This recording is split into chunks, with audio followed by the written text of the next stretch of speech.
Okay, so in the last assignment, if you remember, let's get back over here to our collapsible menu. Uh, the menu is active on hover, so whenever we hover it and go away from it, that's whenever it opens up and collapses again. So if you want to be able to give the user a little bit more fine-grained control so that they can make this appear upon click and not upon hover, then what you need to do is add JavaScript to it. CSS doesn't work with click, it only works with hover. And so we need to be able to add a JavaScript rule to this. So if we come over here and take a look, and if you remember what is controlling that, we can go and find our global nav hover. Okay, and so you'll see here, regular global nav, the height is a specific height.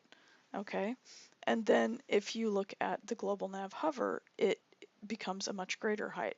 So whenever it's just a regular position, it's 61 pixels roughly plus 1.5 m. All right, but on the hover state, it goes to 220 m roughly. All right, so what we need to do is instead of having a hover state, we need to make it so that whenever we click that button, a class is added to global nav. Instead of having hover state, it'll add a class to the global nav and it will then apply this height change. So what I'm going to do is I'm going to select this whole rule of global nav : hover. I'm going to copy it. So I just put it in my clipboard, copy, and I'm going to comment this out for right now. Okay, so I'm just going to put a comment rule around it. And remember to do that, it's either command / or control / if you're on Mac versus Windows, depending on what you're on. And I'm going to just drop down to the next slide and I'm going to paste the rule again. And instead of having global nav : hover, I want to make it so that it's going to be active whenever a class appears attached to the global nav. So we'll say global nav dot, and I'm going to call the class nav _ open, so that whenever the nav is open, it will attach, or whenever I click on it, it'll toggle this class on and off attached to the global nav. And it'll apply this rule where the height expands.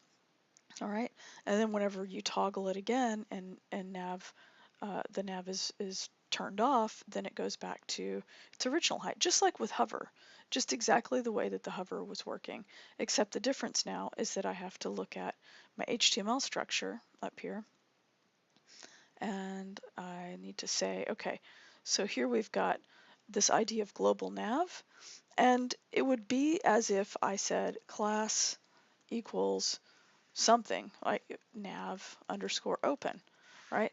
So let's just, for right now, I'm going to take this off, but for right now, I'm just going to put that on there so that we can see this and make sure that it's actually working.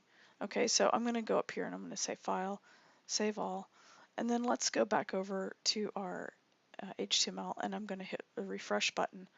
And you see now it's just constantly open.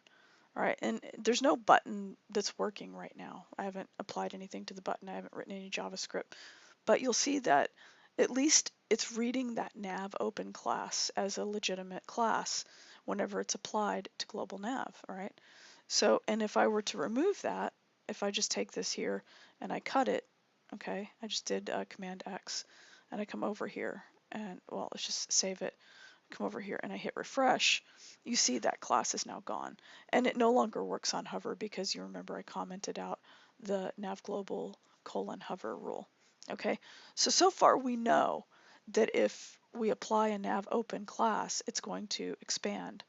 All right, and when we take it away, it looks like this, okay? All right, so if we jump back over here to brackets, now what we need to do is we need to go into our HTML and we need to write a rule that's going to work with this, or not a rule, but a script. So if you remember, I told you before that I wanted to put my scripts at the bottom of the page so that as the page loads, it loads all the actual content and then it loads the behaviors. All right, so I need another script tag. So I'm just going to write a script tag like this, and it's not going to have a source because I'm just going to write the script directly into this file. Okay, if you wanted to include it in a separate file, you could do that if you wanted, and then write it like this or something, but we're just going to include it directly right here. And I'm actually going to put a little comment right up above it that says mobile menu collapse, or we'll put toggle. Okay, and I'm going to put a little comment around that. All right, so, and let me just clean that up a little bit. Okay, so for this mobile menu toggle, I'm going to start off by getting the document ready. So that's the first thing that you want to do almost always whenever you are starting any kind of new jQuery. And the way that you write that is to make sure that, and when I say to make sure the document's ready, what that means is to make sure that the entire page has been loaded, that the DOM has been loaded so that it knows how to target all the DOM objects. So, and it should basically be ready because by the time I'm at the end of this file, then it's already pretty much loaded all the DOM anyway, except for like the ending body tag and the ending HTML tag. And so it doesn't take much but like a split second to load the rest of it. Okay, all right, so to do that, I need a dollar symbol, and then in parentheses, we're going to type the word document, and it starts to tell me some different options, and we'll say document, and we'll say when the document on what, when it's ready or when it's loaded or whatever. Right, so it's going to say dot, and then you would say ready like this, and then you'd put a function like ready is going to be, you'll have parentheses after that, and then we terminate it. Okay, so right now it's not really doing anything other than it's just saying, okay, make sure the document's ready, period. All right, but what we need to do is inside of the ready function, we need to actually create a new function that's going to run once the document is ready. All right, so what we're going to do is write the word function, and you see it starts to pop up, so I can hit that. And then a function has an open and close parenthesis when we're actually creating a new function. And then what we need to do is when we create the new function, we need to put an open and close curly brace, and inside of those curly braces is where the new function is going to run. Okay, and so I can hit return, and then it knows to separate this information at the end. So before you continue forward, you can pause this and make sure that your syntax looks just like this.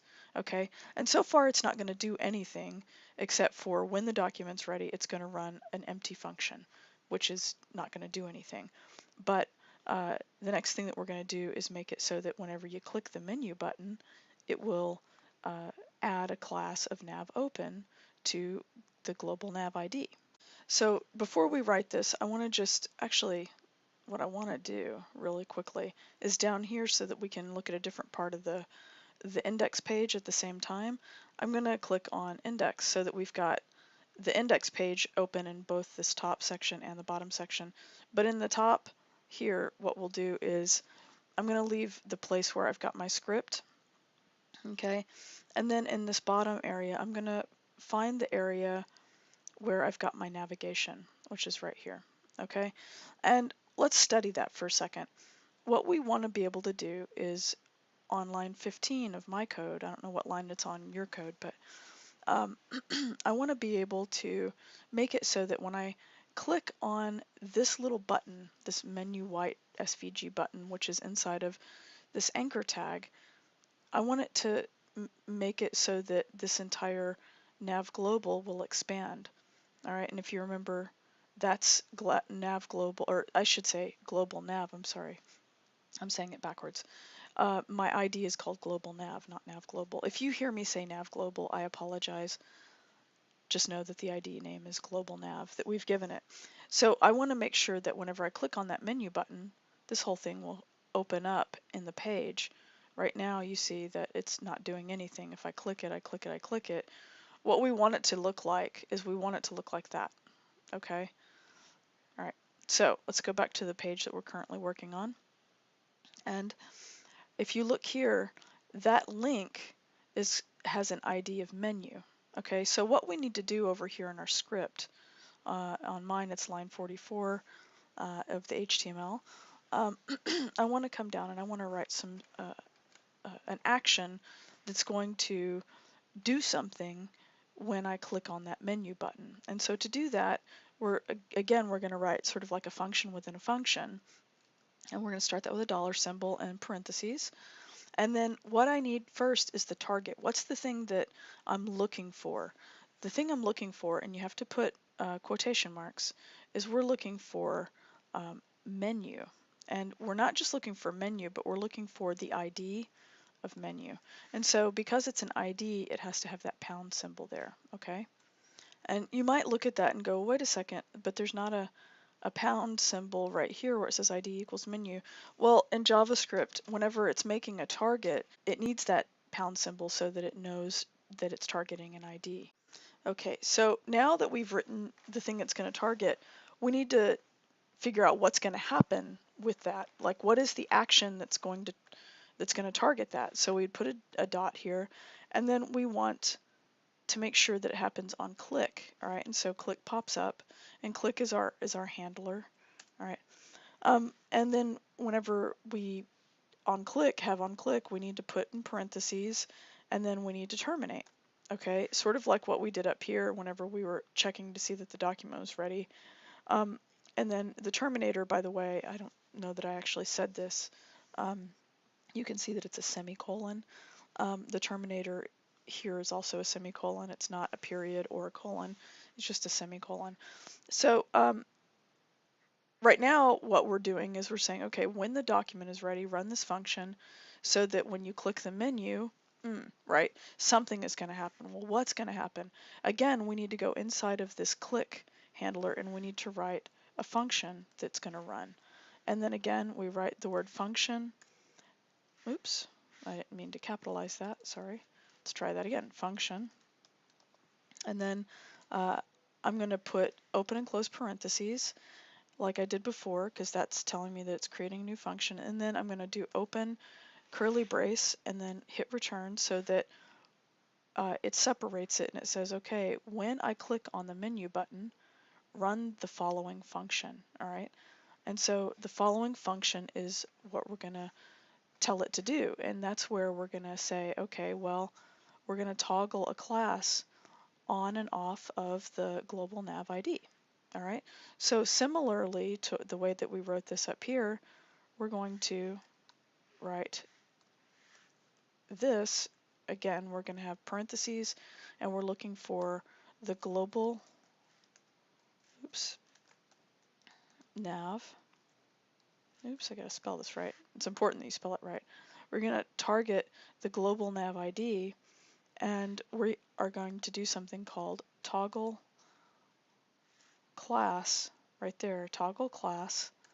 You can hit return. And then inside of the toggle class, we're going to put something, all right? And then I'm going to go ahead and terminate that. All right, so where it says toggle class, inside of that, now I need to put the class name that it's going to add and subtract. And this is what's a little bit confusing. So before I said here, whenever it's creating the target, it's looking for something that is an ID. It has to have a pound symbol in front of it.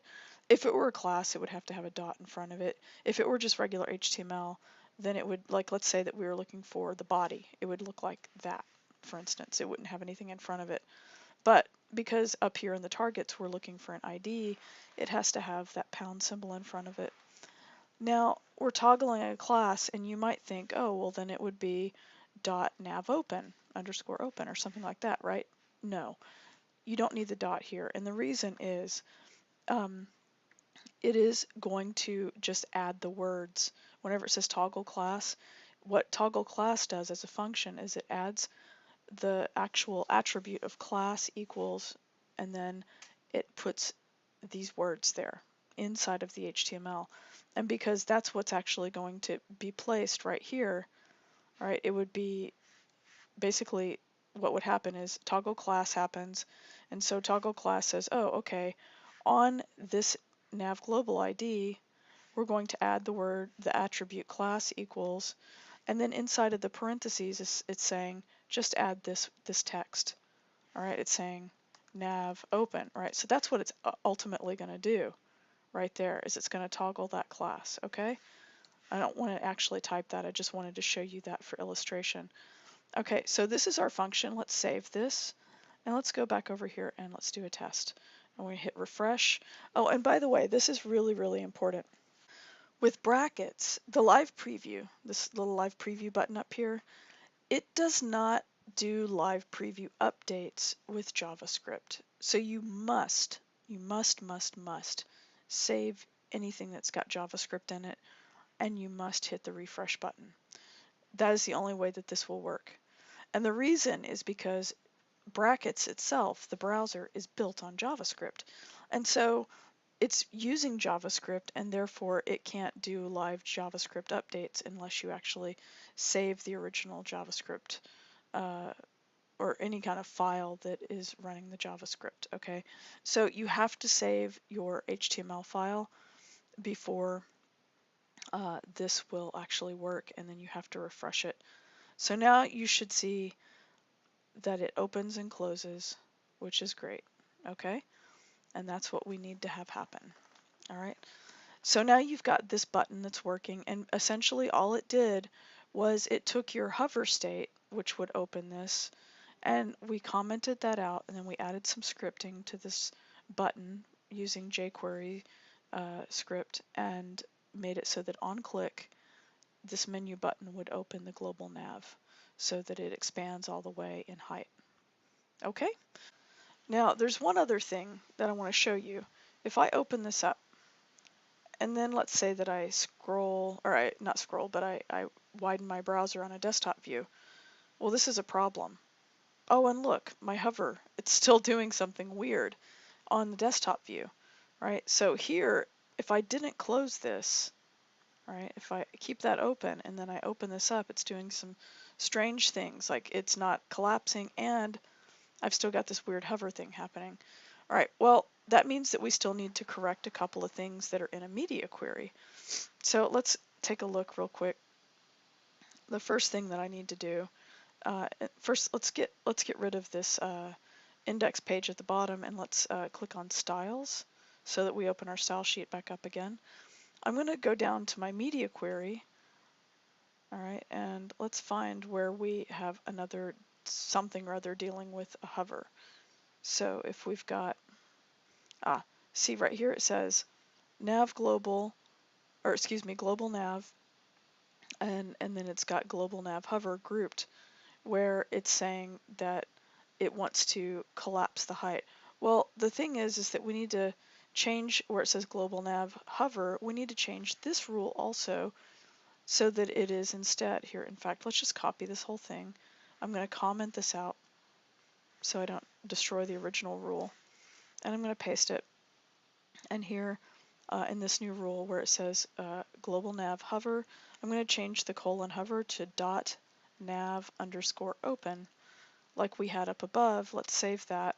So that should at least get rid of the hovering problem. Let's hit refresh over here, and then at least it collapsed it. Okay, so if I open this and then I come back out here, all right, it collapses it, but it's still doing this weird thing where it expands out. All right, so that's one thing that might be a little bit annoying. So if you want to change it so that that transition animation doesn't happen, then if you remember back to the last assignment, the reason that we had to make the hover have a calculation for the height instead of auto is because auto doesn't allow for transitions to happen. So if you don't want that smooth transition in between browser dimensions, like the way that this would look, see how it slowly opens and closes, right? If you don't want that smooth transition, then all you have to do in the media query, mine is around line 128, where it says global nav, comma, global nav dot nav open, is I need to change that from height with an actual height value to something that is auto. And then it shouldn't do the transition at all because auto won't allow for that transition to happen. So if I hit save and come over here, hit refresh, let's open it up again, and then now if we go to a bigger screen, it just pops over there like it's supposed to. All right, and here it'll stay open. All right. Okay, and then if you don't like it to be open, you know, whenever you come back over, then you could write some more scripting, but I think that I'm okay with that being like that right now. Okay, all right, let's move on to the next video.